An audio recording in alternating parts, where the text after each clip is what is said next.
ጥያቄው ምን መሰለ እፎይ ሲያስተምር ነው የሰማሁትና ቁርአንን ማን እንደጻፈው አይታወቅም የሚል አይነት እንትን ሰምቼ ያው ቪዲዮ ፖስት ተደርጎ ነው ያየሁት። ከዛ እሱ ነገር እኔ ትኩረት ሰጠሁት፣ ይሄንን እንትን ትኩረት ሰጠሁት። እንዴት ለምን ማን እንደጻፈው እንዴት አይታወቅም አይነት ጥያቄ ፈጠረብኝና እዛ ላይ ደግሞ ይሄንን ማቅረብ የሚችል አንድም ሰው የለም ማን እንደጻፈው የሚል ነገር አለና እስኪ መልስ ካለው አስረዳኝ። እሺ ምታርጋ ምን ሞር ያስፈልግ ወደ ማስረጃዎች ያሳያችሁ ምን ያክል ውሸታም እንደሆነ ጥያቄዎቹን እያመጣችሁ ክርስቲያኖች እዚህ መጠየቅ ትችላላችሁ። እንዳለ የሚናገረው ሁሉ ውሸት ነው ብዬ 100% ቃል ገባላችኋለሁ። አንድ እውነት አይናገርም። ገብታችኋል? ማን እንደጻፈ አይታወቅም ይላል ነቢያችን ሰለላሁ ዐለይሂ ወሰለም። ቃል በቃል ስሙን እየጠሩ ዘይድ ሆይ ናጻፍ እያሉ ይጠሯቸው ነበር። ማስረጃ ጥቻ ያሳያለሁ። ኡድዑኒ ዘይደን ፈልየክቱብ ዐኒ አልቁርአን፣ ዘይድ ሆይ ዘይድን ጥሩት ከእኔ ቁርአንን ይጻፍ እያሉ ይናገራሉ። ከነስሙ አውጥቼ ያሳያለሁ።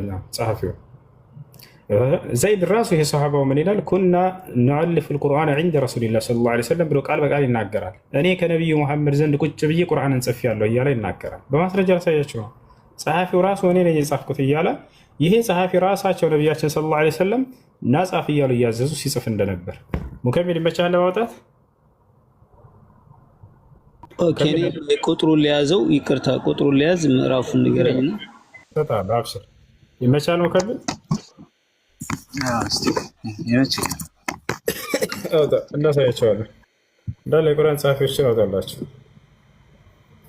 ሲጀበር በቅብብሎች ነው አንደስ ነው የሚሏችሁ፣ አንደስ ነው የሚሏችሁ። አንተ መልከቱ ጸሐፊው ራሱ ነቢያችን ሰለላሁ ዐለይሂ ወሰለም ስሙን እየጠሩ እና ዘይድ ጻፍ ይሉታል። ይወታቸዋል። ዘይድም ራሱ ምን ይላል? እኔ ቁጭ ብዬ ከነቢዩ መሐመድ ዘንድ ቁርአንን ስሰበስብ ስጽፍ ነበር ይላል።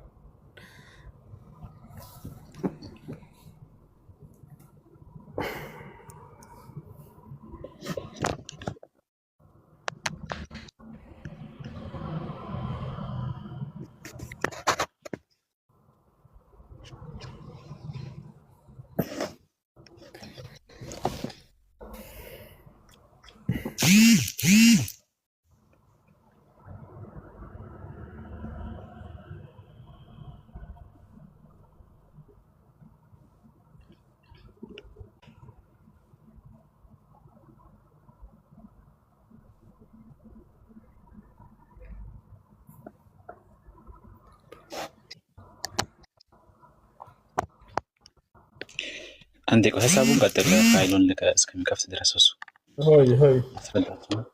እሺ፣ እስከዛ እስክታጣ ድረስ የተወሰነ ልስጣቸው እና ቁጥሩን ያዘው። እሺ፣ ባቢሎን ነው ስምህ? ባቢሎን። እዚህ ጋር ለምሳሌ ያው ቡኻሪ 4990 ሙስሊም ላይ ደግሞ 1898 ስክሪንሻት አንሳ። እሺ ቆይ ላንሳ።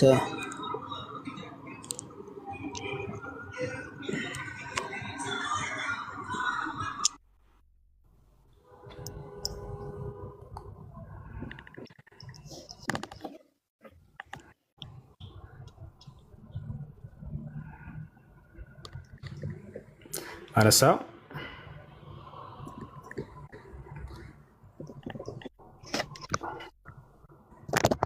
እሺ ወታል መሰለኝ። ያው አንሳውና እንትን በል።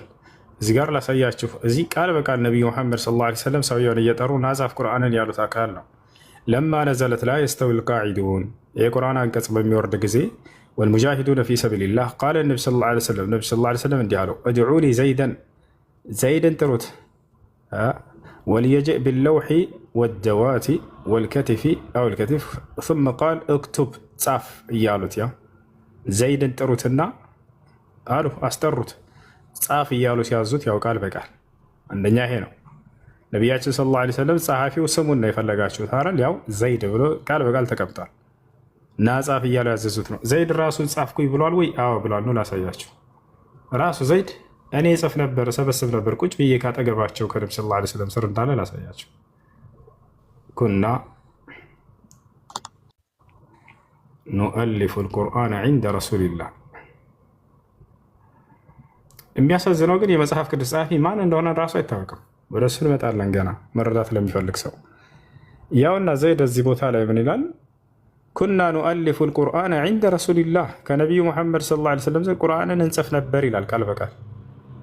ከነቢዩ ሰለላሁ ዐለይሂ ወሰለም ዘንድ ቁጭ ብሎ ቁርአንን ሲጽፍ እንደነበር ያና ቲርሚዚ 3954 ላይ ታገኝታላችሁ። ይሄ ነው ነቢያችን ሰለላሁ ዐለይሂ ወሰለም ቃል በቃል ምን ይላሉ?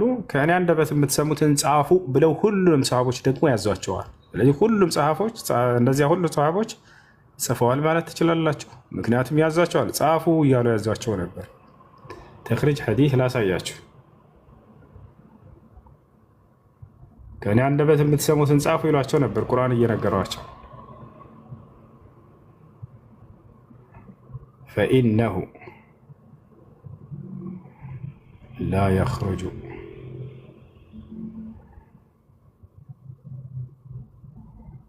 ሚኒ ኢላ ሐቀን።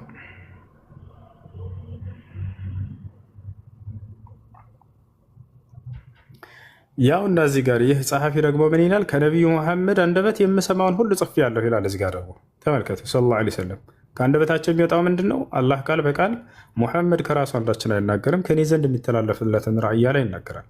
ይህ ደግሞ አብደላህ ብን ዐምር የተባለው ሰሓባ ነው። ምን ይላል?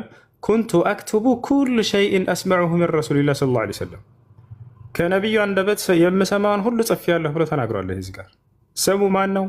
ያው አብደላህ ብን ዐምር ከአንደበታቸው የሰማሁትን ሁሉ ጽፌአለሁ እያለ የመሰከረ ሰሓባ ነው። ይረጉ የቱ ጋር ታገኝታላቸው? ምንጩ አቡ ዳውድ 3646 ላይ ታገኝታላቸው። ከነቢዩ ሰለላሁ ዐለይሂ ወሰለም ከአንደበታቸው የምሰማውን ሁሉ ጽፌአለሁ ይላል።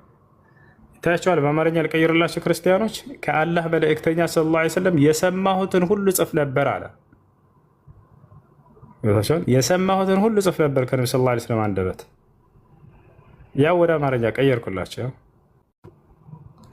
ይሄ ነው። ሌላም ልጨምርላቸው። ነቢያችን ሰለላሁ ዐለይሂ ወሰለም ከእኔ ቁርአንን ጻፉ እያሉ ቃል በቃል ያዘዙባቸውን ደግሞ ርስታቸው ሰሃቦቻቸውን ሁሉ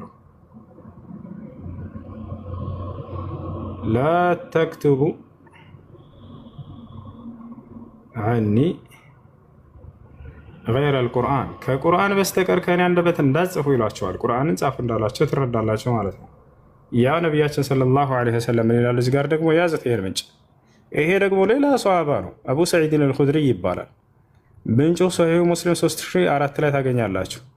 ምን አሉ አለ ነቢ ሰለላሁ ዐለይሂ ወሰለም? ላ ተክቱቡ ዐኒ ሸይአን ገይረ አልቁርአን፣ ከእኔ ከቁርአን በስተቀር ሌላ ምንም እንዳትጽፉ፣ ቁርአን ነው የምትጽፉ ይሏቸው ነበር። ፈመን ከተበ ዐኒ ገይረ አልቁርአን ፈልየምሕሁ፣ ከእኔ ከቁርአን ውጭ ሌላን የጻፈ ሰው ካለ ያብሰው ይላሉ። እንዳለ የጽፉ ነበር ሰሃቦች ቁርአንን ጻፉ እያሏቸው። ወሐዲሱ ዐኒ ወላ ሐረጅ፣ ከእኔ ዘግቡ ሐዲስን። እዚህ ቦታ ላይ ሐዲስን አትጻፉ እያሏቸው እንዳይመስላቸው ከቁርአን ውጭ እንዳትጽፉ ሲሉ ጊዜ፣ ምክንያቱም ሐዲስን ዘግቡ እያሏቸው ነው። ነገር ግን ምን እያሉ ነው? ነቢ ሰለላሁ ዐለይሂ ወሰለም ሰሃቦች ቁርአንን ከጻፉ በኋላ ከጎን ትንታኔ ብለው ከዚያ ላይ እንዳይጽፉ እየከለከሏቸው ነው። ሌላው ሰው አዲስ የሚመጣ ሰው ቁርአን መስሎት የነሱ ትንታኔ እንዳይሸወድ እንዳይጭበረበር ዘንድ ሌላ እንዳትጨምሩ እያሉ እየከለከሏቸው ነው። ቁርአን ላይ ገብታችኋል? ወሐዲሱ ዐኒ፣ ከእኔ ሐዲስንም ዘግቡ ለሌሎች አሉ። አያችሁ፣ ቁርአንንም ሐዲስንም ከነቢ ሰለላሁ ዐለይሂ ወሰለም የራሳቸው ሰሃቦች ናቸው ሲጽፉልን የነበረ። ወላ ሐረጅ ወመን ከዘበ ዐለየ ሙተዐሚደን ፈልየተበወእ መቅዐደሁ ሚነናር አሉ። አውቆ ሆን ብሎ በእኔ ላይ የዋሸ ደግሞ ከወዲሁ እሳትን መቀመጫ ላይ እሳትን ያዘጋጅ ብሎ ተናገሩ። ስለዚህ እነዚህ ሁሉ ሰሃቦቻቸው ቁርአን ይጽፉ ነበር። ወደ አማርኛ ልቀይርላችሁ። ከቁርአን ወደ አማርኛ ልቀይርላችሁ ክርስቲያኖች፣ ያው ከቁርአን በስተቀር ስለ እኔ ምንም አትጻፉ ይሏቸዋል። ከቁርአን ውጭ ስለ እኔ ሌላ ማንኛውም ነገር የሚጽፍ ሁሉ ይሰርዛሉ። ቁርአንን ጻፉ ይሏቸው ነበር። ስለ እኔ ምን ወይም ተርኩ ሐዲስን እያላቸው ነው። ስለ እኔ ሆን ብሎ የሚዋሽ ሁሉ በገሃነም እሳት ውስጥ ቦታውን ያዘጋጃሉ። እንዳጠቃላይ ቁርአን እንዲጽፍ ዘዟቸው ነው ሰሃቦች። ስለዚህ ይህዳው ሌላ የምትጨምሩላቸው ካለ ሙከሚል ይመቻል ወይም ኤልያስ ይመቻቸዋል። የምትጨምሩላቸው ካለ ደግሞ እናንተ ጨምሩ። ጥያቄው ምን መሰለ? እፎይ ሲያስተምር ነው የሰማሁትና በቁርአን ቁርአንን ማን እንደጻፈው አይታወቅም የሚል አይነት እንትን ሰምቼ ያው ቪዲዮ ፖስት ተደርጎ ነው ያየሁት። ከዛ እሱ ነገር እኔ ትኩረት ሰጠሁት፣ ይሄንን እንትን ትኩረት ሰጠሁት። እንዴ ለምን ማን እንደጻፈው እንዴት አይታወቅም አይነት ጥያቄ ፈጠረብኝና እዛ ላይ ደግሞ ይሄንን ማቅረብ የሚችል አንድም ሰው የለም ማን እንደጻፈው የሚል ነገር አለና እስኪ መልስ ካለው አስረዳኝ። ምታደርጋ ምንም ወሬ ያስፈልግም። አሁን ወደ ማስረጃዎች ያሳያችሁ ምን ያክል ውሸታም እንደሆነ ጥያቄዎቹን እያመጣችሁ ክርስቲያኖች እዚህ መጠየቅ ትችላላችሁ። እንዳለ የሚናገረው ሁሉ ውሸት ነው ብዬ 100% ቃል ገባላቸዋል። አንድ እውነት አይናገርም። ገብታችኋል? ማን እንደጻፈ አይታወቅም ይላል ነቢያችን ሰለላሁ ዐለይሂ ወሰለም። ቃል በቃል ስሙን እየጠሩ ዘይድ ሆይ ናጻፍ እያሉ ይጠሯቸው ነበር። ማስረጃ ጥቻ ያሳያለሁ። ኡድዑኒ ዘይደን ፈልየክቱብ ዐኒ አልቁርአን፣ ዘይድ ሆይ ዘይድን ጥሩት ከእኔ ቁርአንን ይጻፍ እያሉ ይናገራሉ። ከነስሙ አውጥቼ ያሳያለሁ። ጸሐፊው ዘይድ ራሱ ይሄ ሰሃባው ምን ይላል? ኩና ኑዐልፍ አልቁርአን ዐንደ ረሱሊላህ ሰለላሁ ዐለይሂ ወሰለም ብሎ ቃል በቃል ይናገራል። እኔ ከነቢዩ መሐመድ ዘንድ ቁጭ ብዬ ቁርአንን ጽፌያለሁ እያለ ይናገራል። በማስረጃ ላሳያችሁ ነው። ጸሐፊው ራሱ እኔ ነኝ የጻፍኩት እያለ ይሄ ጸሐፊ ራሳቸው ነቢያችን ሰለላሁ ዐለይሂ ወሰለም ናጻፍ እያሉ እያዘዙ ሲጽፍ እንደነበር ሙከሚል ይመቻል ለማውጣት። ኦኬ ቁጥሩን ለያዘው ይቅርታ፣ ቁጥሩን ለያዝ ምዕራፉን ንገረኝና ተጣላ አብሽር ይመቻል ነው ከብል እናሳያቸዋለን። እንዳለ የቁርአን ጸሐፊዎችን አውጣላችሁ። ሲጀበር በቅብብሎች ነው አንደስ ነው የሚሏቸው፣ አንደስ ነው የሚሏቸው። አንተ መልከቱ ጸሐፊው ራሱ ነቢያችን ሰለላሁ ዐለይሂ ወሰለም ስሙን እየጠሩ እና ዘይድ ጻፍ ይሉታል። ይወታቸዋል። ዘይድም ራሱ ምን ይላል? እኔ ቁጭ ብዬ ከነቢዩ መሐመድ ዘንድ ቁርአንን ስሰበስብ ስጽፍ ነበር ይላል።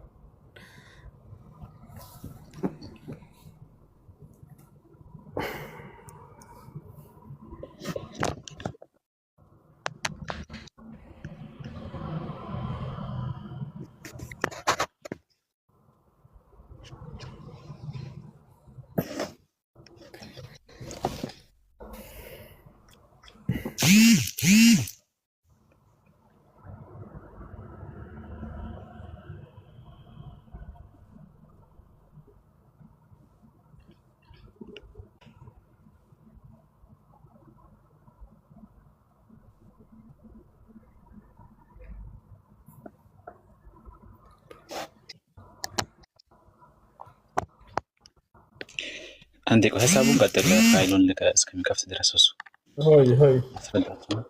እሺ፣ እስከዛ እስክታጣ ድረስ የተወሰነ ልስጣቸው እና ቁጥሩን የያዘው እሺ። ባቢሎን ነው ስምህ? ባቢሎን እዚህ ጋር ለምሳሌ ያው ቡኻሪ 4990 ሙስሊም ላይ ደግሞ 1898 ስክሪንሻት አንሳ። እሺ ቆይ እናንሳ።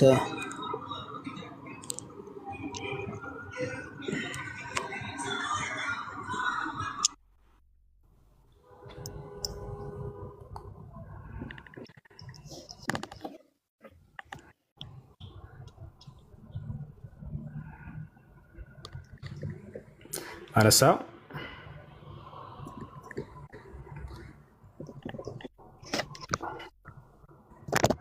እሺ ወታል መሰለኝ። ያው አንሳውና እንትን በል። እዚህ ጋር ላሳያችሁ። እዚህ ቃል በቃል ነቢዩ መሐመድ ሰለላሁ ዐለይሂ ወሰለም ሰውየውን እየጠሩ ናዛፍ ቁርአንን ያሉት አካል ነው። ለማ ነዘለት ላ የስተዊል ቃዒዱን የቁርአን አንቀጽ በሚወርድ ጊዜ ወልሙጃሂዱነ ፊ ሰቢልላህ ቃለ ነቢ ሰለላሁ ዐለይሂ ወሰለም ነቢ ሰለላሁ ዐለይሂ ወሰለም እንዲህ አለው፣ እድዑኒ ዘይድን ጥሩት ወልየጅእ ቢለውሒ ወደዋቲ ወልከቲፊ አው ልከቲፍ ثم ቃል እክቱብ ጻፍ እያሉት ያው ዘይድን ጥሩትና አሉ አስጠሩት ጻፍ እያሉ ሲያዙት ያው ቃል በቃል አንደኛ ይሄ ነው። ነቢያችን ሰለላሁ ዐለይሂ ወሰለም ጸሐፊው ስሙን ነው የፈለጋችሁት አይደል? ያው ዘይድ ብሎ ቃል በቃል ተቀምጧል እና ጻፍ እያሉ ያዘዙት ነው። ዘይድ ራሱን ጻፍኩኝ ብሏል ወይ? አዎ ብሏል። ነው ላሳያችሁ። ራሱ ዘይድ እኔ ጽፍ ነበር ሰበስብ ነበር ቁጭ ብዬ ካጠገባቸው ከነብዩ ሰለላሁ ዐለይሂ ወሰለም ስር እንዳለ ላሳያችሁ። ኩና ኑአሊፉ አልቁርአን ዐንደ ረሱሊላህ። የሚያሳዝነው ግን የመጽሐፍ ቅዱስ ጸሐፊ ማን እንደሆነ ራሱ አይታወቅም። ወደ እሱ እንመጣለን ገና መረዳት ለሚፈልግ ሰው። ያውና ዘይድ እዚህ ቦታ ላይ ምን ይላል? ኩና ኑአሊፉ ልቁርአን ዒንደ ረሱሊላህ ከነቢዩ ሙሐመድ ሰለላሁ ዐለይሂ ወሰለም ዘንድ ቁርአንን እንጽፍ ነበር ይላል ቃል በቃል። ከነቢዩ ሰለላሁ ዐለይሂ ወሰለም ዘንድ ቁጭ ብሎ ቁርአንን ሲጽፍ እንደነበር ያና ቲርሚዚ 3954 ላይ ታገኝታላችሁ። ይሄ ነው ነቢያችን ሰለላሁ ዐለይሂ ወሰለም ቃል በቃል ምን ይላሉ? ከእኔ አንደበት የምትሰሙትን ጻፉ ብለው ሁሉንም ሰሃቦች ደግሞ ያዟቸዋል። ስለዚህ ሁሉም ጸሐፎች እነዚያ ሁሉ ሰሃቦች ጽፈዋል ማለት ትችላላችሁ። ምክንያቱም ያዟቸዋል፣ ጻፉ እያሉ ያዟቸው ነበር። ተኽሪጅ ሐዲስ ላሳያችሁ። ከእኔ አንደበት የምትሰሙትን ጻፉ ይሏቸው ነበር ቁርአን እየነገሯቸው። ፈኢነሁ ላ የኽሩጁ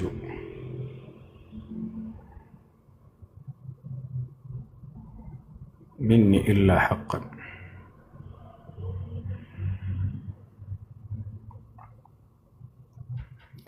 ያው እንደዚህ ጋር ይህ ጸሐፊ ደግሞ ምን ይላል? ከነቢዩ መሐመድ አንደበት የምሰማውን ሁሉ ጽፌአለሁ ይላል። እዚህ ጋር ደግሞ ተመልከቱ። ሰለላሁ ዐለይሂ ወሰለም ከአንደበታቸው የሚወጣው ምንድን ነው? አላህ ቃል በቃል ሙሐመድ ከራሱ አንዳችን አይናገርም፣ ከኔ ዘንድ የሚተላለፍለትን ራእያ ላይ ይናገራል። ይህ ደግሞ አብደላህ ብን ዐምር የተባለ ሰሓባ ነው። ምን ይላል? ኩንቱ አክቱቡ ኩል ሸይእን አስመዑሁ ሚን ረሱሊላህ ሰለላሁ ዐለይሂ ወሰለም ከነቢዩ አንደበት የምሰማውን ሁሉ ጽፌአለሁ ብሎ ተናግሯል። እዚህ ጋር ስሙ ማን ነው? ያው አብደላህ ብን ዐምር ከአንደበታቸው የሰማሁትን ሁሉ ጽፌአለሁ እያለ የመሰከረ ሰሓባ ነው። ደግሞ የቱ ጋር ታገኝታላቸው? ምንጩ አቡ ዳውድ 3646 ላይ ታገኝታላቸው። ከነቢዩ ሰለላሁ ዐለይሂ ወሰለም ከአንደበታቸው የምሰማውን ሁሉ ጽፌአለሁ ይላል። ይታያቸዋል። በአማርኛ ልቀይርላቸው ክርስቲያኖች። ከአላህ መልእክተኛ ሰለላሁ ዐለይሂ ወሰለም የሰማሁትን ሁሉ ጽፍ ነበር አለ። የሰማሁትን ሁሉ ጽፍ ነበር ከነቢ ሰለላሁ ዐለይሂ ወሰለም አንደበት። ያው ወደ አማርኛ ቀየርኩላቸው። ይሄ ነው። ሌላም ልጨምርላቸው። ነቢያችን ሰለላሁ ዐለይሂ ወሰለም ከእኔ ቁርአንን ጻፉ እያሉ ቃል በቃል ያዘዙባቸውን ደግሞ ርስታቸው ሰሃቦቻቸውን ሁሉ ላ ተክቱቡ ዐኒ ገይረ አልቁርአን ከቁርአን በስተቀር ከእኔ አንደበት እንዳትጽፉ ይሏቸዋል። ቁርአንን ጻፉ እንዳላቸው ትረዳላቸው ማለት ነው። ያው ነቢያችን ሰለላሁ ዐለይሂ ወሰለም ምን ይላሉ? እዚህ ጋር ደግሞ ያዘት ይሄን ምንጭ። ይሄ ደግሞ ሌላ ሰሃባ ነው፣ አቡ ሰዒድን አልኹድሪ ይባላል። ምንጩ ሶሒህ ሙስሊም 3004 ላይ ታገኛላችሁ። ምን አሉ አለ ነቢ ሰለላሁ ዐለይሂ ወሰለም? ላ ተክቱቡ ዐኒ ሸይአን ገይረ አልቁርአን ከእኔ ከቁርአን በስተቀር ሌላ ምንም እንዳትጽፉ ቁርአን ነው የምትጽፉ ይሏቸው ነበር። ፈመን ከተበ ዐኒ ገይረ አልቁርአን ፈልየምሑሁ ከእኔ ከቁርአን ውጭ ሌላን የጻፈ ሰው ካለ ያብሰው ይላሉ። እንዳለ የጽፉ ነበር ሰሃቦች ቁርአንን ጻፉ እያሏቸው። ወሐዲሱ ዐኒ ወላ ሐረጅ ከእኔ ዘግቡ ሐዲስን። እዚህ ቦታ ላይ ሐዲስን አትጻፉ እያሏቸው እንዳይመስላቸው ከቁርአን ውጭ እንዳትጽፉ ሲሉ ጊዜ፣ ምክንያቱም ሐዲስን ዘግቡ እያሏቸው ነው። ነገር ግን ምን እያሉ ነው ነቢ ሰለላሁ ዐለይሂ ወሰለም? ሰሃቦች ቁርአንን ከጻፉ በኋላ ከጎን ትንታኔ ብለው ከዚያ ላይ እንዳይጽፉ እየከለከሏቸው ነው። ሌላው ሰው አዲስ የሚመጣ ሰው ቁርአን መስሎት የነሱ ትንታኔ እንዳይሸወድ እንዳይጭበረበር ዘንድ ሌላ እንዳትጨምሩ እያሉ እየከለከሏቸው ነው። ቁርአን ላይ ገብታችኋል። ወሐዲሱ ዐኒ ከእኔ ሐዲስንም ዘግቡ ለሌሎች አሉ። አያችሁ፣ ቁርአንንም ሐዲስንም ከነቢ ሰለላሁ ዐለይሂ ወሰለም የራሳቸው ሰሃቦች ናቸው ሲጽፉልን የነበረ። ወላ ሐረጅ ወመን ከዘበ ዐለየ ሙተዐሚደን ፈልየተበወእ መቅዐደሁ ሚነናር አሉ። አውቆ ሆን ብሎ በእኔ ላይ የዋሸ ደግሞ ከወዲሁ እሳትን መቀመጫ ላይ እሳትን ያዘጋጅ ብሎ ተናገሩ። ስለዚህ እነዚህ ሁሉ ሰሃቦቻቸው ቁርአን ይጽፉ ነበር። ወደ አማርኛ ልቀይርላችሁ። ከቁርአን ወደ አማርኛ ልቀይርላችሁ ክርስቲያኖች፣ ያው ከቁርአን በስተቀር ስለ እኔ ምንም አትጻፉ ይሏቸዋል። ከቁርአን ውጭ ስለ እኔ ሌላ ማንኛውም ነገር የሚጽፍ ሁሉ ይሰርዘዋሉ። ቁርአንን ጻፉ ይሏቸው ነበር። ስለ እኔ ምን ጉዳት ይታያል? እሺ ቁርአን የጻፈው ክርስቲያን ነው ይሏቸዋል። እንደዚህ ተብሎ አይገለጽም። ቁርአንን ከጻፉ መካከል ማንኛውም ሰው ይመጣና የዛኔ ይሰልማል። በነቢ ሰለላሁ ዐለይሂ ወሰለም ጊዜ ከፈለገ ይጽፋል፣ አይከለክሉትም፣ አትጻፍ አይሉትም። ሁሉም ሰሃባ ይጽፍ ነበር የራሱም ማለት ነው። ይዛችኋል። ትመጣለህ፣ ትሰልማለህ፣ ትጽፋለህ። ከነዚያ መካከል ነበር ይሄ ሰውዬ እንጂ ቁርአን የጻፈው ከክርስቲያኖ ሲባል ጊዜ እንደው ሙሉ ቁርአን የጻፈው ያ ሰውዬ ብቻ እንደሆነ አድርገው ሊቀርጸው ይፈልጋሉ ሰዎች። ላ እንደዛ አይደለም። የነቢ ሰለላሁ ዐለይሂ ወሰለም ጸሐፊዎች ነፍ ናቸው። ሰሃቦቻቸው ሁሉ ይጽፋሉ። ይዛችኋል። ከነዚያ መካከል ይሄ ሰው ሰልም ያለሁኝ አለ። ነቢ ሰለላሁ ዐለይሂ ወሰለም ተቀበሉት። እጽፋለሁኝ አለ። ጻፍ አሉት። ይጽፍ ነበር አጠገባቸው ቁጭ ብሎ። ሁለት ከሃዲያኖች ከእስልምና የወጡ የጻፉ ታሪካቸውን ልንገራችሁ፣ ሙሉ ታሪካቸውን። አንደኛ አብዱላህ ብን አቢ አሰርሕ የተባለው ሰው ነው። ይህ ሰው ከነቢ ሰለላሁ ዐለይሂ ወሰለም ዘንድ ቁርአን ይጽፍ ነበረ። ከዚያ በኋላ ከእስልምና ተመለሰ። ወዲያው ግን ይሄ ሰው ተወብቶ ወደ እስልምና ተመልሷል። ስናገር የነበረው በእርሳቸው ላይ ስህተት ነው። ፈአዘለኒ የሸይጣን አብዱላህ ብኑ አባስ ፈአዘለሁ ሸይጣን ብሎ ነው የገለጸው። ሰይጣንም አንሸራተተው። ገብታችኋል አይደል? ያ ሰው ምን ሆነ? መልሶ ወደ እስልምና ገባ። ተወብቶ የነበርኩበት ያንን የተናገርኩት በእርሳቸው ላይ ስህተት ነው ብሎ መጣ። ሁለተኛው ሌላ ሰው ነው። ይሄ አሁን የነገርኳችሁ ክርስቲያን አይደለም፣ ዝም ብሎ ከሃዲ ነበረ፣ ከጣዖት አምላኪያን ነበር። እስልምናን ተቀብሎ የከፈረ ነው። አንደኛው ግን ክርስቲያን ነበር። ሰለምኩኝ አለ፣ ሄደ። ነቢ ሰለላሁ ዐለይሂ ወሰለም ሻሃዳ ሲያዙት ልክ በየጊዜው ሰው ይሰልማል ይመለሳል። ይሄ እኮ ብርቅ አይደለም። ሰለመ። ቁርአንን ይጽፍ ነበር ከነቢ ሰለላሁ ዐለይሂ ወሰለም ዘንድ ቁጭ ብሎ። ከዚያ በኋላ ሄደና ከነቢ ሰለላሁ ዐለይሂ ወሰለም ዘንድ ቁጭ ብሎ ይጽፍ ነበር። ከዚያ ከእስልምና ወጣሁ ብሎ ወደ ቁረይሻውያኖች ወደ ካህዲያኖች ተመለሰ ከመዲና። ከዛ ሄደና ወፍተራ ዐለ ነቢይ ሰለላሁ ዐለይሂ ወሰለም ወከዘበ ዐለይህ በነቢ ሰለላሁ ዐለይሂ ወሰለም ላይ መዋሸትና መቅጠፍ ጀመረ። ምንድነው ቅጥፈቱ? ሙሐመድ ዓሊማን ወላሂ ዓሊሙን ሐኪም በል እያለኝ እኔ ዐዚዙን ሐኪም ብዬ ጽፍለት ነበር፣ እኔ ከጻፍኩለት ውጭ ምንም አያውቅም ብሎ በእርሳቸው ላይ ዋሸ፣ ቀጠፈ። ይህ ሰውዬ አላህ ሱብሓነሁ ወተዓላ እንዴት እንደሚቀጣው ተአምራዊ በሆነ መንገድ ተመልከቱ። ይህ ሰውዬ ሞተ። ወዲያው ይሄን እንትን እንዳለ እንደተናገረ አላህ ሱብሓነሁ ወተዓላ ገደለው፣ ሞተ። ክርስቲያኖች እዛው ቤተሰቦቹ ሀገሩ ሰዎች ቀበሩት። ልክ ጠዋት ሲመጡ ጊዜ መቃብሩ ተከፍቶ ሰውየው ከመቃብሩ ውጭ ወጥቶ አገኙት። ሀዛ ፊዕሉ ሙሐመድ ወአስሓቢሂ ለማ ሀረበ ሚንሁም ብለው ተናገሩ። እነዚህ ክርስቲያኖች ምን አሉ? ይሄማ የሙሐመድና የተከታዮቹ ተንኮል ነው።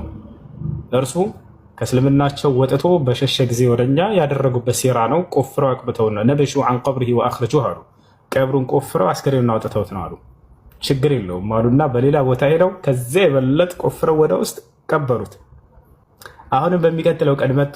ልክ ሲመጡ ቀብሩ ተከፍቶ በሚቀጥለው ቀን ጠዋት ላይ በማለዳ ሲሄዱ አሁንም እንደ ትላንት ሆኖ አገኙት። ሀዛ ፊዕሉ ሙሐመድ ወአስሓቡ፣ ይሄማ የሙሐመድና የጓደኞች ስራ ነው። ለማ ሀረበ ሚንሁም ነበሹ አን ቀብሪሂ ወአኽረጁሁ፣ ከእነርሱ በሸሸ ጊዜ ወደ ክርስትናው በተመለሰ ጊዜ ቀብሩን ቆፍረው አውጥተው ጥለውት ነው አስክሬኑን አሉ። አሁንም ሌላ ቦታ ሄዱ። አሁን ከሁለቱም በበለጠ መልኩ በጣም አርቀው ቆፈሩና ቀበሩት። አሁንም በሚቀጥለው ቀን ሲመጡ ምድር ተፍታው ተገኘ ሰውዬ። ይሄንንም ባዩ ጊዜ ይህማ ከዚህ በኋላ የሰው ስራ ሳይሆን የአምላክ ተአምርና ቅጣት ነው ብለው አመኑ ራሳቸው። ቃሉ ሀዛ ለይሰ ሚን ፊዕሊ ናስ፣ ወዲያውም ምን አሉ? ይህማ የሰው ስራ አይደለም፣ አምላክ ዋጋውን እየሰጠው ነው። በነቢ ሰለላሁ ዐለይሂ ወሰለም ላይ በመቅጠፉ ምክንያት በመዋሸቱ ምክንያት ያላሉትን እኔ ጽፍለታለሁ ብሎ እየተናገረ ማለት ነው። ይታችኋል። እንዴት ነው በነቢ ሰለላሁ ዐለይሂ ወሰለም ላይ ሰው መዋሸት በጣም ዋጋ ያስከፍላል። ወይ ዛሬ ምድር ላይ ወይ በቀጣይ ዓለም ላይ በነቢ ሰለላሁ ዐለይሂ ወሰለም ላይ መዋሸት ከወዲሁ ገሃነምን ማዘጋጀት ነው።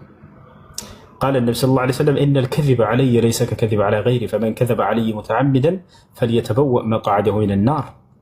ሰዎች ሆይ አሉ፣ በእኔ ላይ መዋሸት በሌላ ሰው ላይ እንደመዋሸት እንዳይመስላችሁ፣ በእኔ ላይ የዋሸ ሰው ከወዲሁ የገሃነም እሳት መቀመጫውን ያዘጋጃት ብለው ተናግረዋል። ወይ እዚህ ምድር ላይ የማይቀጣ ከባድ ቅጣትን ይቀጣዋል አላህ ልክ እንደዚህ እንደ ክርስቲያን፣ ወይንም ደግሞ በቀጣዩ ዓለም የሌለ ከባድ ቅጣትን ነው የሚቀጣው። በነቢ ሰለላሁ ዐለይሂ ወሰለም ላይ መዋሸት ቀላል አይደለም። ገፋችኋል። ይሄን ይመስላል። ይሄን ማስረጃ ማየት የሚፈልግ ሰው ካለ አሳየዋለሁ። እንዴት ቀብር 3 ጊዜ እንደተፋችሁ እንደውም ላሳያችሁ፣ ምዕራፍና ቁጥሩ ለሚፈልግ ሰው። ይሄ ክርስቲያን ነበር የጻፈው ምናምን ጨርሱታ ታሪኩን በላቸው። ምን ያክል ቅጣት አላህ ሱብሓነሁ ወተዓላ እንደቀጣው እዛ በነቢ ሰለላሁ ዐለይሂ ወሰለም ላይ እንደዋሸ፣ ያኛው ደግሞ እንዴት እንደተመለሰ ወደ እስልምና ተመልሷል። ያኛው ተውበት አድርጓል። የሁለቱንም ላሳያችሁ። ተውበት አብዱላህ ብን አቢ አሰርሕ፣ ያ አንደኛው ሲጽፍ የነበረው ከፍሮ የነበረው ወደ እስልምና እንደተመለሰ ላሳያችሁ። ሁለተኛው ደግሞ ማን ነው? ይሄኛው ሀዛ ፊዕል ሙሐመድ ወአስሓቡሁ ለማ ሀረበ ሚንሁም። አንድ ሰው ነበር፣ እርሱም ሱረቱል በቀራንና አሊ ዕምራንን ያነበበ 2 ሱራ። ወካነ የክቱቡ ሊረሱሊላሂ ሰለላሁ ዐለይሂ ወሰለም፣ ለነቢ ሰለላሁ ዐለይሂ ወሰለም ይጽፍ ነበር ቁርአንን። ፈንጠለቀ ሃሪበን ሐታ ለሒቀ ቢአህሊል ኪታብ፣ ይሄ ሰውዬ ሸሽቶ ሄደ ከሙስሊሞች ወደ መጽሐፉ ባለቤቶች ጋር እስኪጠጋም ድረስ ወደ ክርስቲያኖች ጋር ቃለ ፈረፈዑሁ እርሱንም ከፍ አደረጉት ቦታውን። ይሄማ የነቢይ ሙሐመድ ቁርአንን ሲጽፍ ነበር ብለው ከፍ ከፍ አደረጉት። ቃሉ ሃዛ ቀድ ካነ የክቱቡ ሊሙሐመድ ፈዐጀቡ ብሂ ይሄ እኮ ለነቢዩ ሙሐመድ ቁርአንን ሲጽፍ ነበር ብለው እርሱን ተደነቁበት። ፈማ ለቢተ አንቀሰመ ላሁ ዑኑቀሁ ፊህም ወደ ምንም አልቆየም አላህ ወዲያው በመካከላቸው አንገቱን የቀጨ ቢሆን እንጂ ወዲያው ቅጣቱን እዛው አይነ ባይን አሳያቸው። ፊህም እዛው በመካከላቸው ያጀማ እዛው አይናቸው እየተደነቁበት ሞተ። ፈሐፈሩ ለሁ ፈወረውሁ ለእርሱም ቆፈሩለትና ቀብርን እዚያ ውስጥ ቀበሩት። ፈአስበሐት ልአርድ ቀድ ነበዘትሁ ዐላ ወጅሂሃ ምድርም በፊቷ ላይ ወይም ተፍታው አውጥታው አደረች። ተፋችሁ በቃ ወረወረችው ምድር። ከቀበሩት በኋላ ምድር ተፍታውም ተመለከቱ በጀርባው ላይ ሐታ ዓዱ ፈሐፈሩ ለሁ ከዚያ በኋላ እንደገና ተመልሰው ቆፈሩለት። ፈዋረውሁ አሁንም ቀበሩት። ፈአስበሐት ልአርድ ቀድ ነበዘትሁ ዐላ ወጅሂሃ አሁንም ምድር ተፍታው ተመለከቱ። ثم عادوا فحفروا له ከዚያም በኋላ መልሰው ቆፈሩና ቀበሩት። فواروه አሁንም ሰተሩ ቀበሩት። فأصبحت الأرض قد نبذته على وجهها فتركوه منبوذا መጨረሻም በሶስተኛው እንደዚያ ወጥቶ ሲያዩት ጊዜ በቃ እዛው ይሄ ምንም ብንቀብረው ከዚህ በኋላ ሊቀበር አይችልም ብለው እዛው ጥለውት ሄዱ ማለት ነው። በሌላኛው ዘገባ ተመልከቱ፣ ቅድም የነገርኳችሁ ቃል በቃል كان رجل نصراني አንድ ክርስቲያን ሰው ነበር። فأسلم እስልምናን ተቀበለ። وقرأ البقرة وآل عمران ሁለት ሱራ እንኳን ብቻ ነው እኮ የቀረ ያ ጀማዓ ሙሉ ቁርአን እንደጻፈ አድርገው ይነግሯቸዋል። ያው አሊ ኢምራንና በቀራን ብቻ ነው የቀረው ሰውየው። በቀራንና አሊ ኢምራን ሁለት ምዕራፍ ብቻ ከ114 ሁለት ምዕራፍ ቀረ። فكان يكتب للنبي صلى الله عليه وسلم ለነብዩ صلى الله عليه وسلم ይጽፍ ነበር። فعاد نصرانيا ወደ ክርስትና ተመለሰ። فكان يقول እንዲህ ነበር ما يدري محمد الا ما كتبت له محمد እኔ ከጻፍኩለቶች አያውቅም እኮ እያለ ይዋሽ ነበር በርሳቸው ላይ። فأماته الله اللهم قدله فدفنوه ቀበሩት። فأصبح وقد لفظت الأرض ይህም ሰው በቀበሩት ንጋት ማለዳ ላይ ምድር ተፍታው አደረች። ፈቃሉ አሉ ሰዎችም እነዚያ ክርስቲያኖች ሃዛ ፊዕሉ ሙሐመድ ወአስሓቡሁ ይህ የሙሐመድና የጓደኞቹ ስራ ነው። ለማ ሀረበ ሚንሁም ከእነርሱ በሸሸ ጊዜ እስልምናን ለቆ በወጣ ጊዜ ነበሹ ዐን ሳሒቢና ፈአልቀውሁ ይህን ጓደኛችንን ቀብሩን ቆፍረው ጥለውት ነው አስከሬኑን ብለው ዋሹ። ተመልከቱ። ፈሐፈሩ ለሁ ፈአዕመቁ አሁንም ቆፈሩለት በጣም አራቁት። ያሁንን ደግሞ ቁፋሩ ወደ ውስጥ ፈአስበሐ ወቀድ ለፊዘት ልአርድ አሁንም በድጋሚ በሁለተኛው ቀን ምድር ተፍታው አደረች። ቃሉ አሉ ሃዛ ፊዕሉ ሙሐመድ ወአስሓቢህ ይህ እኮ ሙሐመድና የጓደኞቹ ስራ ነው። ነበሹ ዐን ሳሒቢና ለማ ሀረበ ሚንሁም ፈአልቀው ከእነርሱ በሸሸ ጊዜ ወደ ክርስትናው በተመለሰ ጊዜ እርሱን ጓደኛችንን ከቀብሩን ቆፍረው አውጥተው ጥለውት ነው አሉ። ፈሐፈሩ ለሁ ወአዕመቁ ለሁ ፊል አርድ መስተጣዑ አሁንም በሶስተኛው ጊዜ ቆፈሩለት ወደ ምድር በጣም አሰረጉት፣ ወይም በጣም ሰምተው ወደ ውስጥ ቆፈሩ። አሁንም ቀብረውት ሄዱ። ፈአስበሐ ወቀድ ለፊዘት ልአርድ ለሶስተኛም ጊዜ ምድር ተፍታው አደረች። ፈዓሊሙ አወቁ አነሁ ለይሰ ሚን ፊዕል ናስ ይህ ከሰው ስራ እንዳልሆነ የአምላክ ቅጣት እንደሆነ ተረዱ አወቁ እነዚህ ሰዎች። ፈአልቁሁ በበስተ መጨረሻም ሳይቀብሩት ውጭ ላይ ጣሉት አስክሬኑ። በቃ ያው ምንጩ ሶሒህ ቡኻሪ 3617 ሶሒህ ሙስሊም 2781 ይሄ ነው ክርስቲያን ሆኖ ቁርአንን ጻፈ እያሉ የሚሸውዷቸው። ምን አይነት አይቀጡ ቅጣት አላህ ሱብሓነሁ ወተዓላ እንደቀጣው ለምን ታሪኩ ከዛ በኋላ ይነግሯቸው። ቁርአን የጻፈው ክርስቲያን ነው። ኦኬ ከዛ ታሪኩን ጨርሱታ ምን ሆነ ያ ሰውዬ? ሲቀጥል ሁለት ሱራ ሁለት ምዕራፍ ላይ ያነበበው ከ114 ልክ ሙሉን እንደጻፈ አድርገው አውቀው ተንኮላቸው ይቀርጹላቸዋል።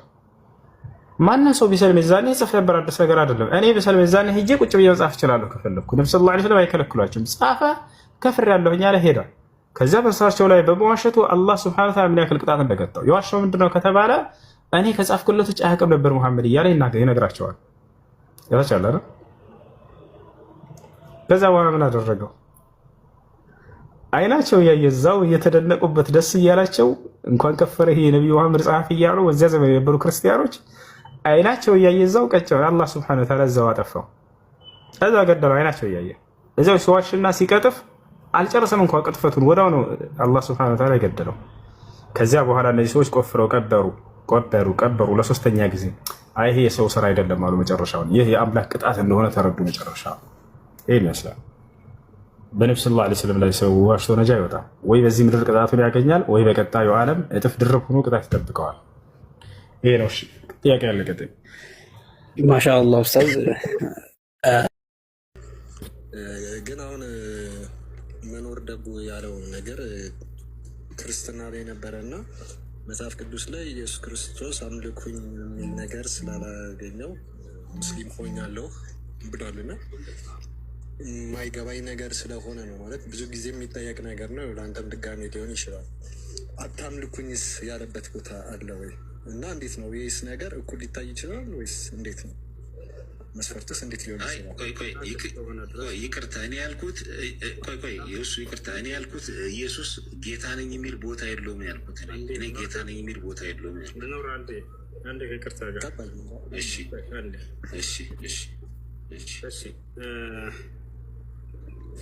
አታምልኩኝ ካላለ ሊመለክ ይችላል ማለት ይሄ የማያስኬድ ነገር ነው። አብርሃም አታምልኩኝ አላለም። ሙሴ አታምልኩኝ አላለም። ማንም አታምልኩኝ አለ የለም። እንደሱ ከሆነ አያስኬድም። ነገር ግን አንድ አካል አምላክ ነው እና ለምሳሌ ያ አምላክ ከኛ ምንድን ነው የሚፈልገው የሚለውን ትምህርት ልናውቅ ይገባል። ለምሳሌ አምላክ አላህ ስብሐነሁ ወተዓላ ከኛ የሚፈልገው ምን እንደሆነ የፈጠረብን ዓላማ ይነግረናል። ወማ ኸለቅቱል ጂነ ወልኢንሰ ኢላ ሊያዕቡዱን፣ ሰውን አልፈጠርኩትም እኔን ሊያመልከኝ እንጂ ይላል። ቃል በቃልም ራሱ ምን ይላል? ወኢያየ ፈዕቡዱን ይላል። እኔም ብቻ አምልኩኝ ተገዙ እያለ ይናገራል።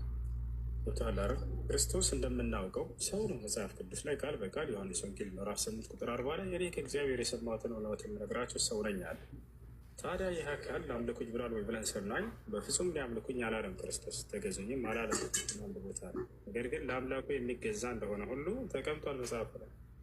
ለአምላኩ የሚገዛ እንደሆነ ተቀምጧል። ለአምላኩ የሚሰግድ እንደሆነ እንዳጠቃላይ ኢየሱስ ክርስቶስ አንዲትም ቦታ ላይ እኔን አምልኩኝ ወይም ተገዙኝ ብሎ ያስተማረበት ቦታ የለም። አለ የሚል ካለ መናገር ይችላል። ያው ተመሳሳይ ነበር እንዳልከው አታምልኩኝ ማለትም የለበትም ነው እያልክ ያለው። ምክንያቱም ሌሎቹም ስላላሉ አልከኝ። ነገር ግን ቀጥታ ቃል በቃል ለምሳሌ የአምላክነት ባህሪን የሚናገሩ ቦታዎች አሉ፣ ኢየሱስ ክርስቶስ ያላቸው ማለት ነው አይደለ? ስለዚህ እነሱ አሁን ውድቅ ነው የምናደርገው ማለት ይሄንን አምልኩኝ አላለም ተብሎ ወር ደግሞ አምላክ እንዳለው ብላችሁ ከመጽሐፍ ቅዱስ ላይ የምታመጧቸውን ጥቅሶች አምናችሁ እንደ መረጃ ካቀረባችሁት እዛው መጽሐፍ ቅዱስ ላይ እንደ መረጃ የቀረበበት ላይ ደግሞ አምላክነቱን የሚገልጹ እንትኖችን እንዴት ነው የምታያቸው? ነው ወይስ ቶታል ኤክስክሉድ ነው የምታደርጉት? እሱም እንመጣለን። ኢየሱስ ክርስቶስ ምድር ላይ ሲያስተምር ጊዜ ማንነቱን ነግሮናል አይደለ? ምን እንደሆነ ተናግሮናል ወይንስ አልተናገረም? ምን እንደሆነ ማለት ምን እንደሆነ ማለት ምን ብሎ ተናግሯል? ለምሳሌ ምንነት ታውቃለህ አይደለ?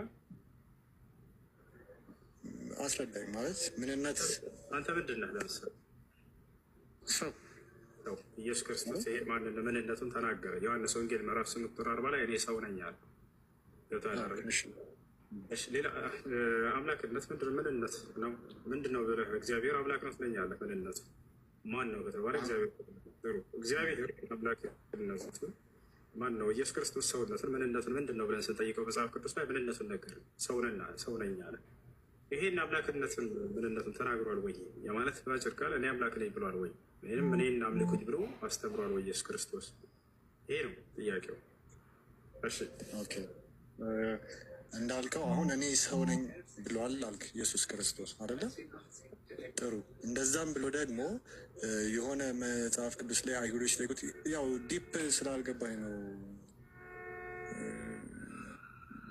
በእኛም በኩል ያን ያህል አይደለሁኝም፣ በእናንተም ያን ያህል አይደለሁኝም። ነገር ግን ያው እውነታን በመፈለግ ላይ ስለሆነ ከእናንተ ከምሰማቸውም ነገሮች ለማጥራት ነው ፈልገው እና አይሁዶች ሲጠይቁት ከአብርሃምን በፊት ነበርኩኝ ብሏል አይደለ? ታዲያ ይህ ሰው 30 ዓመቱ ሆኖ ከአብርሃም በፊት ነበርኩኝ ሲል ምን ለማለት ተፈልጎ ነው? ወይንስ ሰው እንደዛ ማለት ይችላል?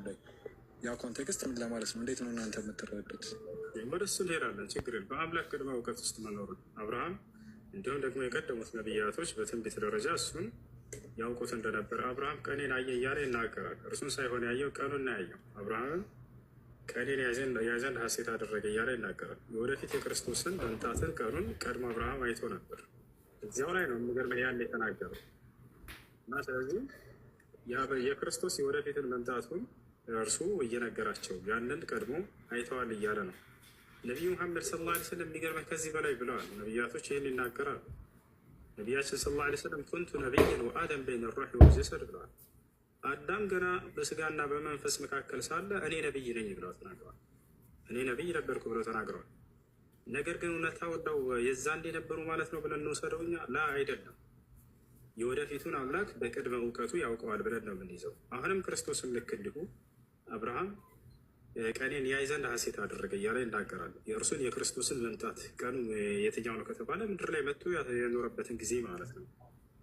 እነዚህ አካሎች ክርስቶስነቱን ክደው ስለነበረ፣ ነገር ግን እናንተ ባታምኑ የቀደሙት ነቢያቶች በትንቢት የተነገራቸው እነርሱ የኔን ቀን ያዩ ዘንድ ዛሬ እኔ እዚህ መምጣት ይህንን ሐሴት ያደርጉ ነበር እያለ እየነገራቸው ነው እንጂ ሌላ አይደለም። እሺ፣ በአጠቃላይ ክርስቶስ የትኛውም የመጽሐፍ ቅዱስ ስፍራ ላይ ሲያስተምር ጊዜ እኔ ማን ነኝ ብሎ ሲናገር፣ እኔ ሰው ነኝ ብሎ ሲናገር፣ አንዲትም ቦታ ግን እኔ አምላክ ነኝ ወይንም አምልኩኝ ተገዙኝ ብሎ የተናገረበት አንዲት ቦታ ላይ የለም። ኦኬ፣ እሺ። እዛው በመጽሐፍ ቅዱስ ላይ ሌላ ቦታ ላይ ይቅርታ፣ ሀሳብ የተበታተነ ያው እንዳልኩ የመጀመሪያም ነው እንደዚህ ገብቼ ስወያይም እና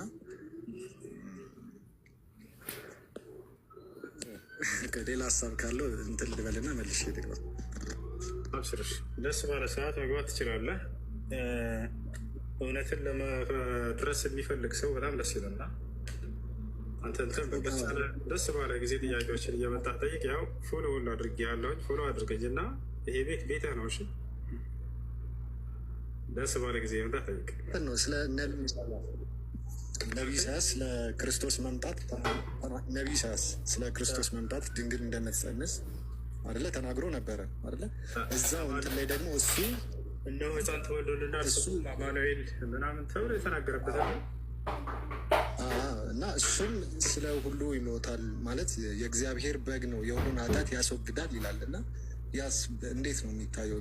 ማለት በመጀመሪያ አማኑኤል ወዲያው የተወለደ ልጅ ነው። እሺ፣ ብዙ ሰው ይመስላቸው አማኑኤል ወዲያው የተወለደ የኢሳያስ ልጅ ነው። ወዲያው የተወለደ ሰው ማለት አማኑኤል የሚባለው እዛው በጊዜው በኢሳያስ ጊዜ አማኑኤል ተብሎ የተነገረለት ራሱ ተወልዷል እዛው። ነገር ግን ይሄን ትንቢት ለኢየሱስ ክርስቶስ አደረጉ ሰዎች ወጥቷል አይደል? እዛው እንደተወለደ ላሳየ ኢሳያስ ላይ እዛው አማኑኤል ተወልዷል። እሺ ላሳየ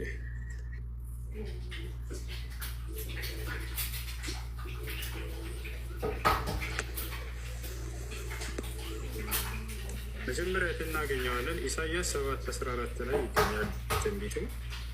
ያን ላሳየ ኢሳያስ 7:14 ላይ ስለዚህ ጌታ ራሱ ምልክት ይሰጣችኋል፣ እነሆ ድንግል ትጸንሳለች፣ ወንድ ልጅንም ትወልዳለች፣ ስሙንም አማኑኤል ብላ ትጠራዋለች ይላል። ብዙ ሰው የሚመስላቸው ይህ አማኑኤል ራሱ ኢየሱስ ክርስቶስ እስኪወለድ ድረስ እንዳልመጣ ነው። እዛው ቀጣዩ ምዕራፍ ላይ ቀጥታ እንሂድ። ያ 7 ነበር፣ ይሄ 8 ላይ እዛው ስንሄድ ጊዜ አማኑኤል እንደተወለደ ያሳያቸዋል። እዛው ቀጣዩ ምዕራፍ ላይ 8 ላይ ምን ይላል? እየጎረፈም ወደ ይሁዳ ቤት ይገባል፣ እያጥለቀለቀም ያልፋል፣ እስከ አንገትም ይደርሳል። አማኑኤል ሆይ የክንፉ መዘርጋት የሀገርን ስፋት ትሞላለች እያለ ይናገራል። ትርጓሜው ምን ማለት ነው? እግዚአብሔር ከኛ ጋር ነው ማለት ነው። እዚያው ላይ ማለት ነው። ጭራሽ አዲስ ኪዳን ላይ ሳትሄዱ ይህ ስሙ አማኑኤል የተባለ አካል ነው። እግዚአብሔር ከኛ ጋር ነው፣ እግዚአብሔር ከእነርሱ ጋር መሆናቸውን የሚያሳየው። እዚያ 10 ላይ ምን ይላል? ተመካከሩ፣ ምክራቸው የሚፈታል፣ ቃሉን ተናገሩ፣ ቃሉም አይሰራም፣ እግዚአብሔር ከኛ ጋር ነው እና እያለ ይናገራል። በማን በኩል? በዚህ አማኑኤል በተባለው ልጅ በኩል። ስለዚህ የዛኔ ተወልዶ ያለቀለት ጉዳይ ነው። ሌላ ነገር ኢየሱስ ክርስቶስ አንዲትም ቦታ ላይ እኔ አማኑኤል የተባልኩት በብሉይ ኪዳን ነኝ ብሎ ይህን ነገር አልተናገረውም። ይህ አምላክ የሚያስደርገው ትልቅ ነጥብ ከሆነ ሳይናገረው ይሄዳል ብላችሁ አታስቡ። ክርስቶስ ጥቃቅን ነገራቶችን አስተምሮ ነው የሄደው በምድር ላይ። ይሄ መለኮታዊ ጉዳይ እሱን ወደ መለኮት ሊያደርሰው የሚችልን ነገር በፍጹም ዝም ብሎ አይሄድም። ሰዎች ከጊዜ በኋላ ሄደው ፈልግ ከዛ ትንዳምጥተው ኢየሱስ ነው ብዙት የሚችሉ ነገር አይደለም። ቶታቸው አላረን ኢየሱስ ክርስቶስ አንዲትም ቦታ ላይ እኔ አማኑኤል ነኝ ብሎ አልተናገረም። ወይንም ክርስቶስ አይተህ ከሆነ አዲስ ኪዳን ላይ በመጽሐፋችሁ እንዲህ ተብሎ እንደተጻፈ እያለ ትንቢትን እየወሰደ ብዙ ቦታ ላይ ተናግሯል። ይሄ ትንቢት ስለ እርሱ ቢሆን የእርሱን አምላክነት የሚያስረዳ ቢሆን አያልፈውም ነበር። ብዙ ትንቢቶችን ተናግሯል እያመጣ። ሌላው ነገር መልአኩ ገብርኤል ለማርያም በተገለጠ ጊዜ ሉቃስ ወንጌል ምዕራፍ 1 ቁጥር 31 ስለ ክርስቶስ ምንነት በደንብ አድርጎ ነግሯታል። እነሆ ትጸንሻለሽ፣ ወንድ ልጅንም ትወልጃለሽ፣ ስሙንም አማኑኤል ትይዋለሽ፣ ኢየሱስ ትይዋለሽ ብሎ ነገራል። ቦታቸው አለ። ስለዚህ ገብርኤልም አማኑኤል የሚለውን ስም በፍጹም አያልፈውም ነበር። ያ ትንቢት ለእርሱ የተነገረ ቢሆን ትንቢቱ በእርሱ ላይ መፈጸሙን ያስወጣቸው ዘንድ ሲሆን ድንግሊቱም አማኑኤል ትለዋለች ነው የተባለው። ለድንግሊቱ ራሱ መጥቶ ገብርኤል አናገራት። ነገር ግን አማኑኤል ነው ብሎ አልነገራት። እንደሱ ኢየሱስ ብሎ ነው የነገራት። ይባላል። ይህን ይመስላል። አሁን አንተ የተረዳኸው አማኑኤል እዛ ጋር አማኑኤል ነው የሚለው እዚህ ጋር ኢየሱስ ነው የሚለው በሚለው ነው አይደለም።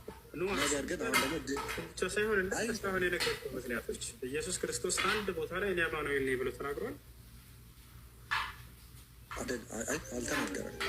ነገር ግን አሁንም ልጨምርልህ፣ መልአኩ ገብርኤል ድንግሊቱን መጥቶ አናግሯታል አላናገራትም? ለሕፃንን እንደምትወልድ አናግሯታል አልናገራትም? ነግሯታል። በጣም ጥሩ። ስሙን ማን ነው ያላት? በትንቢቱ መሰረት አማኑኤልን ትወልጃለች ነው ያላት። ኢየሱስ በጣም ጥሩ። ብሉይ ኪዳን ላይ አንዲት ቦታ ላይ ኢየሱስ ብሎ የተናገረ ነብይ አለ? የለም። ኢየሱስ የሚባል ስም አያውቁም ብሉይ ኪዳን ላይ። ስለዚህ ነቢያቶች ኢየሱስን ተናግረውለታል የሚለው ስህተት እሱ ራሱ በዚህ ከሄድም ማለት ነው። አንድም ነቢይ መጽሐፍ ቅዱስ ላይ ኢየሱስ ይመጣል ብሎ ትንቢት የተናገረ የለም። ወፍ በጣም ጥሩ። አሁን ግን እዚህ ጋር አንተ አሁን የተረዳኸው በስም አጠራሩ ላይ ነው። ነገር ግን ዋና መልእክቱን ስንሄድ አዲስ ኪዳንና ብሉይ ኪዳን በፊት ላይ ለኢሳያስ ሲነገረው አማኑኤል ተብሎ የተነገረው እዚህ ጋር ደግሞ ኢየሱስ ተብሎ ነው ያልከኝ። ነገር ግን ዋና ኮንሰፕቱ ደግሞ ድንግል ትጸንሳለች አይደለም፣ ወንድ ልጅም ትወልዳለች አለ። እዛ ጋር አማኑኤል አለ፣ እዚህ ጋር ደግሞ ኢየሱስ አለ አይደለም። ስለዚህ ዋና ኮንሰፕቱ እስካሁንም ታይቶም ስለማይታወቅ ድንግል በድንግልና የጸነሰችው አንድ እመቤታችን ብቻ ናት። ያው እናንተም መሬም እንደሆነች ታምናላችሁ። ያ ነገር ፓፕል ሳያደርግ ያኔ ከተተነበረ ስለዚህ አማኑኤልና ኢየሱስን ያ ዋናውን ኮንሰፕቱን ወስዶ ኦኬ እዛ ጋር አማኑኤል ነው፣ እዚህ ጋር ኢየሱስ ነው። ስለዚህ አማኑኤል ማለት ብሎ መውሰድ ይቻላል። ራሱ አያስኬድም። አንደኛ ትጠራዋለች ብሏል። አማኑኤል ብላ ትጠራዋለች ይላል ትንቢቱ ላይ አይደለ?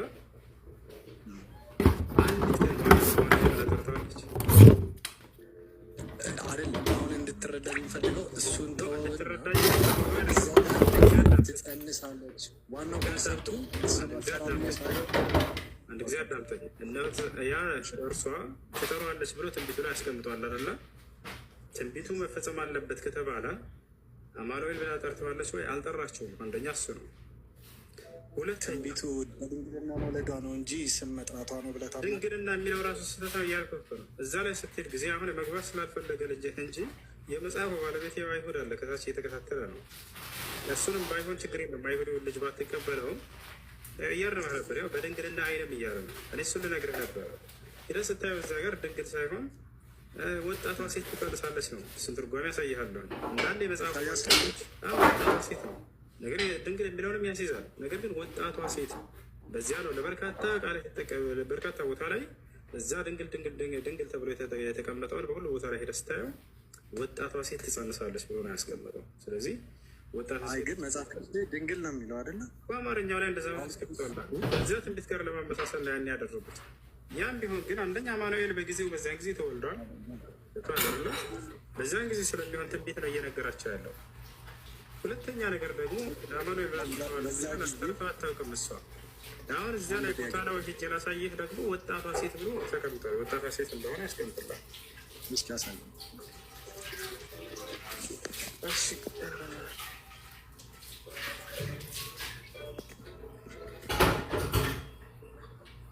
አይሁዶች እኮ በዚህ ብዙ ነገር አድርገዋል። እንኳን ስ ብዙ ነገር ስለቃሉ እንደዛ ብሎ ያስቀምጣል። ከአይሁዶች መጽሐፍ አለ መጽሐፍ ታስገኝ መጽሐፍ ከአይሁዶች ሳይሆን ከዛ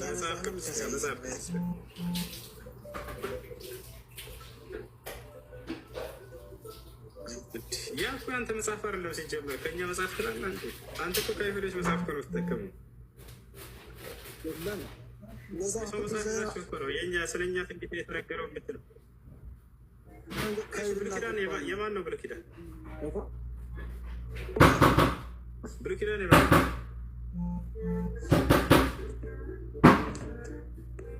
ወዲያ ክርስቲያኖች ያማኞች የህዝብ እግዚአብሔር ነው። የክርስቲያን ሰው ከታች ያማኞች ማለት ነው። ብሉይ ኪዳን የማን ነው? ብሉይ ኪዳን የማን ነው? ብሉይ ኪዳን ያማኞች ነው።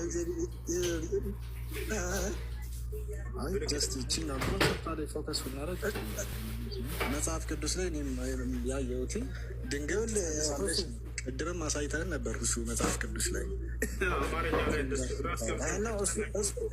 እሱ ከአይሁድ ሊያመጣ ነው።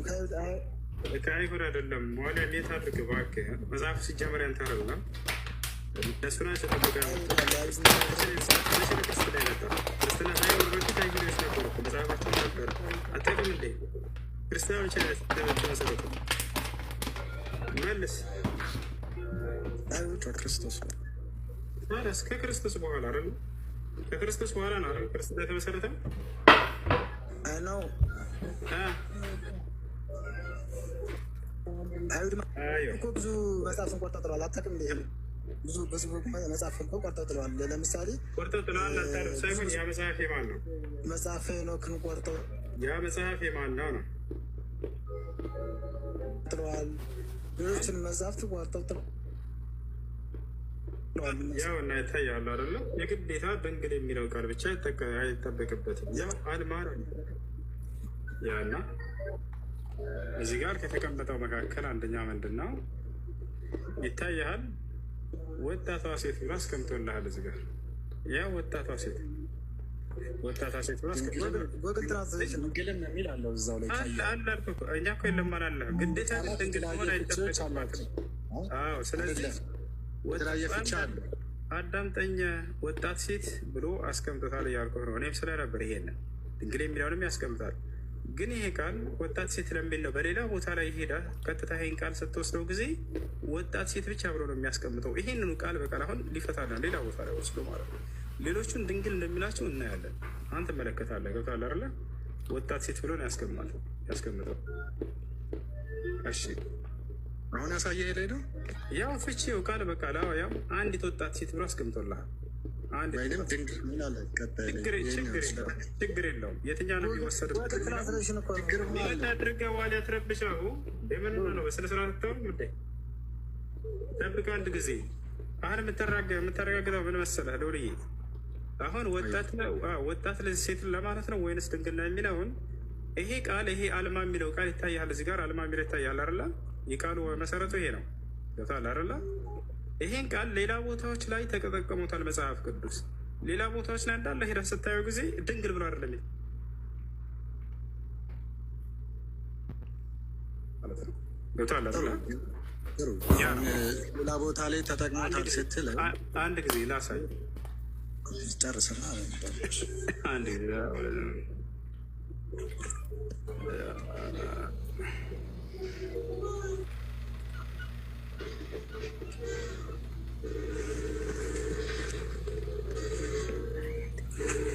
8 ይታያል አይደል? የፈርዖን ልጅ ሂጂ አለቻት። ብላቴናይቱም ሄዳ የህፃኑን እናት ጠራች። አሁን እዚህ ጋር ድንግል ሴት የሚል ታያለህ? የለም አይደለ? የለም። አሁን ግን ይሄንን ቃል ወደ ዘጸአት ምዕራፍ 2 ቁጥር 8 ይሄን ቃል ያንኑ ድንግል ላይ የሚለውን ቃል እዚህ ጋር የተጠቀመባቸው ቦታዎች እዚህ ጋር ዘርዝሮ ያሳያል። እንዳለ እዚህ ጋር ስትሄድ ጊዜ እነዚህ ሁሉም አንድ ድንግል የሚል ቃል አታገኝም። ግን ለሌላ ሴት ለወጣት ሴት ነው የሚጠቀመው። ያው ወጣት ሴት ብሎ እዚህ ጋር አስቀምጦታል። እንዳውም ቃል በቃል ፍቺው ላይ ያውና ወጣት ሴት ብሎ ነው ያስቀመጠው። ይሄ ነው እዚህ ቦታ ላይ ይላል። ምሳሌ 30:19 ላይ፣ ዳዊት 20:68-26 ላይ፣ መዝሙረ ዳዊት 1:3 ላይ፣ መዝሙረ ዳዊት 6:8 ላይ፣ እነዚህ ሁሉ ላይ ይህን ተመሳሳይ ቃል ታገኛለህ እያለ ነው። ያ ሁሉ ላይ ሲጠቀሙ ደግሞ ብሎ ነው ያስቀመጠው ወጣት ሴት ብሎ ነው ያስቀምጠው። ስለዚህ ይሄ ትርጓሜው ስለምንድን ነው? ስለ ወጣት ሴት የሚያወራ ነው ማለት ነው። እንዳለ ይህን ቃል ይሄ አልማ የሚለውን የመሰረቱን ቃል ሌላ ቦታ ላይ ሄደህ እንዳለ ስታየው ስለ ወጣት ሴት የሚያወራ ነገር እንጂ ሌላ አይደለም። ይሄ ነው አሁን እሱ የሆነበትን ምክንያት ልንገርህ። አልማ 2 አይነት ፍቻ አለው። አሳይ ፍቻ አለው ማለት በተለያየ ሴንስ ራሱን ቃል ነገር ግን ሌላ ምንድነው ሌላ ሚኒንግ በሚሰጥ መልኩ መጠቀም ይቻላል። ያቺ አልማ የምትባለው ቃል እዛ ጋር ወጣት ሴትነትን ከሆነ የሚገልጸው እንዳልከውም ሌላም ቦታ ላይ መጽሐፍ ቅዱስን ቦታ ላይ አልማ አልማ እያለ ወጣት ሴት እያለ ይነግራል። ነገር ግን አልማም ድንግል የሚባል ትርጓሜ እስካለው ድረስ ኢሳያስም ያንን ያለውን ምንድን ነው ድንግል የሚለውን ነው የምትወስደው። ከዛች ቦታ ውጭ ደግሞ ለሌላ ቦታ ድንግል ተብሎ ትርጓሜ አልተሰጠውም። ልክ አሁንም አንተ እንዳልከኝ ወጣት ሴት ነው የተባለ እሷ ብቻ ነው ድንግል የተባለ። ስለዚህ ሁለት ፍቺ ሆኖ ሙሉ ትንቢት ነው የሚያዘው። እነሆ ድንግል ትጸንሳለች ይላል፣ ስሙንም አማኑኤል ትለዋለች ይላል። እርሱን ወዴት ብታደርገው ነው ትንቢቱ ይፈጸም ዘንድ? ቆይ አንዴ ተረጋጋ እንጂ። ማርያም አንድ ቀን ልጇን ኢየሱስን አማኑኤል ብላ ጠርተዋለች? አሁንም ኮንቴክስቱ የስም እንትን ላይ አይደለም። ማለት ነው ያው በስያሜ አይደለ እየነገርከኛል። ትጠራዋለች ማለት ነው ኢየሱስ ነው ወይንስ አማኑኤል ብላ አማኑኤል ብላ ጠርተዋለች? እሷ ሰይመዋለች ማለት አይደል? ትጠራዋለች በዚህ ሴንስ ላለና እንደዛ ጭራሽ አልሰየመችውም እንጂ ይህን ቃል ልታረቅ አትችልም ማለት እኮ። ትጠራዋለች ማለት ምንድን ነው ታዲያ? አማኑኤል ብላ ትጠራዋለች አለ። ልክ ለምሳሌ እዛ ትንቢቱ ላይ ለምሳሌ ያክል አሳየው። ቀጣዩ ላይ አማኑኤል ሆይ እያሉ ይጠሩት ነበር ሰዎች። አየህ አይደለ? አማኑኤል ሆይ ይሉት ነበር። ኢየሱስን አማኑኤል ብላ የጠራው ሰው ምድር ላይ አንድ ሰው የለም። ማርያም አማኑኤል ብላ ጠርተዋለች የሚል የለም በፍጹም።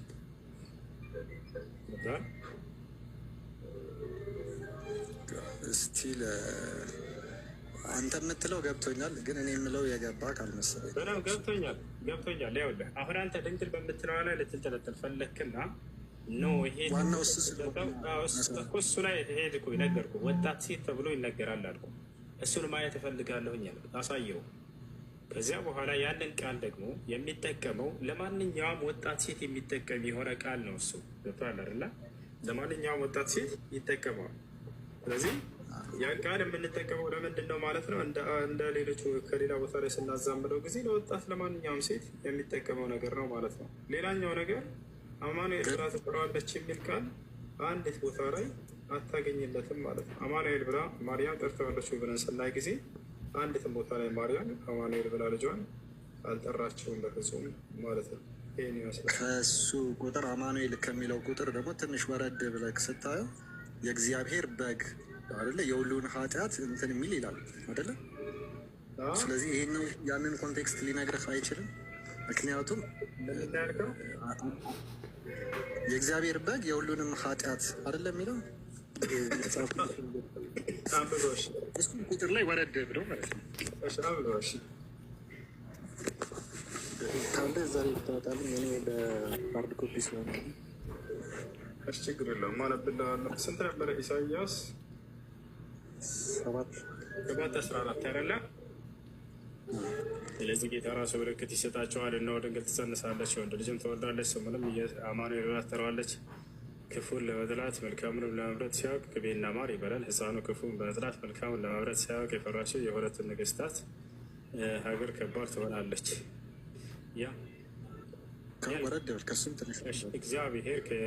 እግዚአብሔርም ኤፍሬም ከይሁዳ ከተለየበት ቀን ጀምሮ የመጣውን ያልመጣውን ዘመን በአንተና ሕዝብህ በአባትህም ቤት ላይ ያመጣል። እርሱም የአሦር ንጉሥ መምጣት ነው። እሺ ቀጥል። በዚያም ቀን እንዲህ ይሆናል፣ እግዚአብሔር በግብፅ ወንበር ዳርቻ ምን እንደሚል አዳም። በዚያም ቀን እንዲህ ይሆናል፣ እግዚአብሔር በግብፅ ወንዝ ዳርቻ ያለውን ሕዝብ ያለውን ዝንብ በአሦር ሀገር ያለውን ንብ በፉጨት ይጠራል።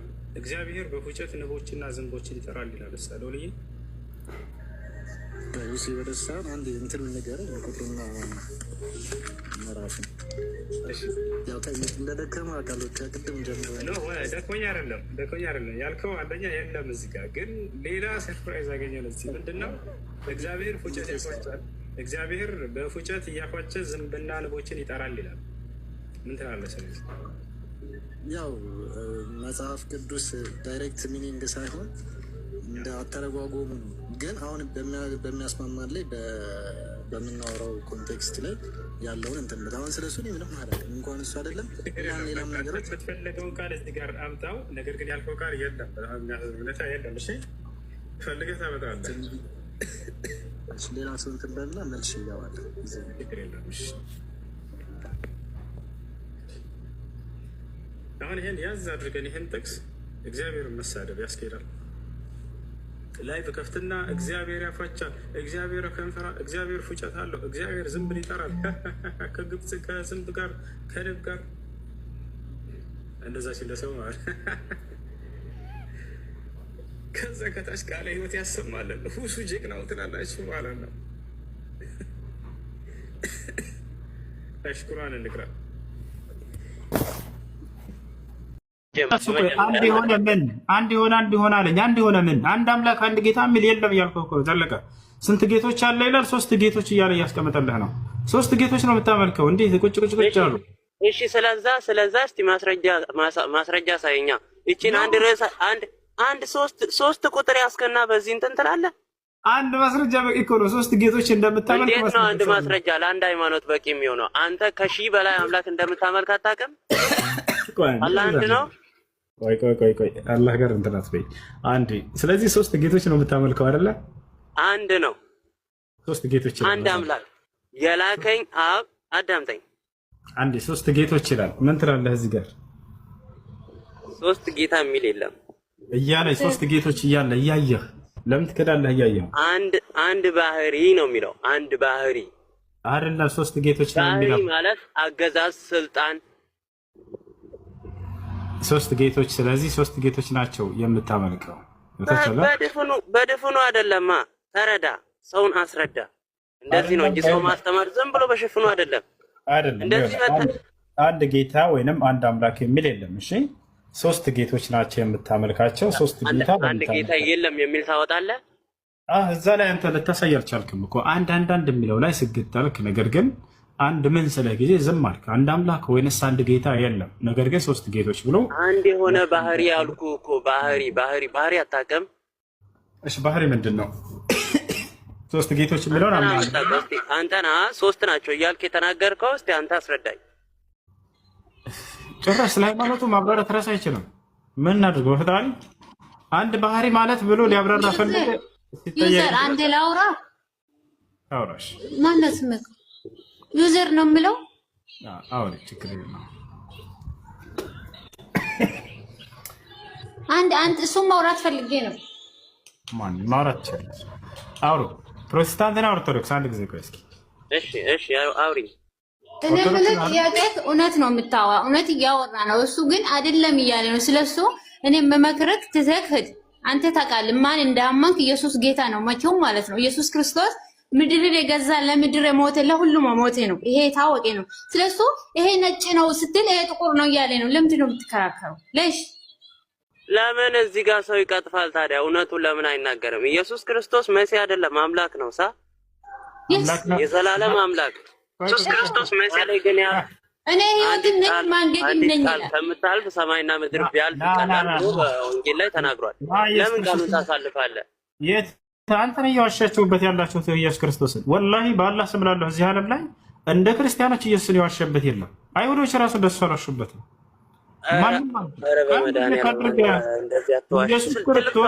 ብዙ ሰው እዚህ ጋር እኮ አለ።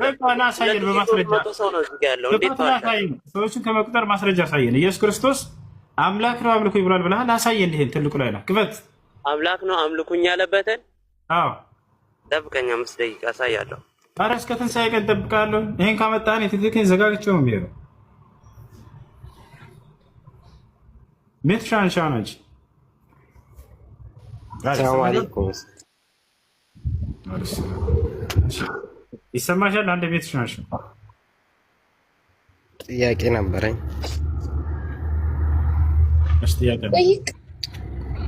እሺ አላህን ነቢያቶች ሳያዩት ነዋ ማለት ተጋርዶ ነዋ እያናገራቸው ያሉት። እንደዚህ ፊት ለፊት አይደለም እያናገራቸው ያለው።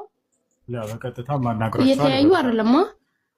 በቀጥታም በመላእክም በኩል አናግሯቸዋል። ማየት ሳይሆን ቃሉን ገልጠውላቸዋል በቃል ደረጃ። ግን ያ ቃል የአላህ ማለት አላህ እያናገራቸው እንደሆነ በምን ሊያውቁ ይችላሉ? ማለት አሁን ለምሳሌ ግን ለቃል ይቅርታ ሰይጣንም እኮ አይገለጥም አይደለም? ግን አላህ መሆኑን በምንድን ነው የሚያውቁት? በጣም ጥሩ። ሰይጣን ስለ ራሱ መልካም ነገር ሊናገር ይችላል እንጂ በፍጹም ስለ ራሱ መጥፎ ነገር ሊናገር አይችልም። እንዳለ ሙሉ የቁርአንን ቃል ስትመለከች ሰይጣንን የሚያስጠነቅቅ ክፉ እንደሆነ ሊናገር ነው። ሰይጣን ቢናገር ኖሮ ራሱን እያሞካሸ ይናገር ነበር። ነገር ግን ሰይጣን የገሃነም ነው እያለ ቁርአን የሚናገር ቃል ነው። ሰይጣን እርጉም ነው እያለ የሚናገር ቃል ነው። ሰይጣን እርኩስ ነው እያለ የሚናገር ቃል ነው። ሰይጣን ጠላታቸው ነው ብሎ የሚናገር ቃል ነው። አይሻርላ እዚህ መረዳት ትችላለሽ። ቁርአንን ማን ያወረደው? ወማ ተነዘለት ቢሂ ሸያጢን ወማ የንበጊ ለሁም ወማ የስተጢዑን እያለ የሚናገር ነው። ስለዚህ ነው።